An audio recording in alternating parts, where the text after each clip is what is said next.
Welcome to Ram Door Mainline. So prior to installing the door flipper 2000, we would have to manually pick up these doors and lift them. So right now, by installing this door flipper, we cut down on the amount of lifting per team member per day by 2, and we reduced the quality aspect of it. So before the doors would hit the ground and sometimes the extrusion would get damaged. But now when we transfer from the line directly into the machine, it carefully flips it over and we put it onto the table. So I will go ahead and demonstrate it right now.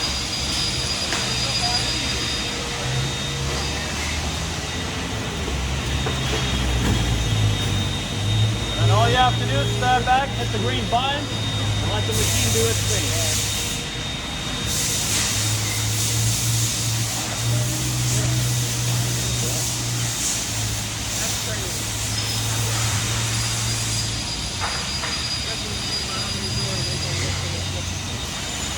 That's all it is to it.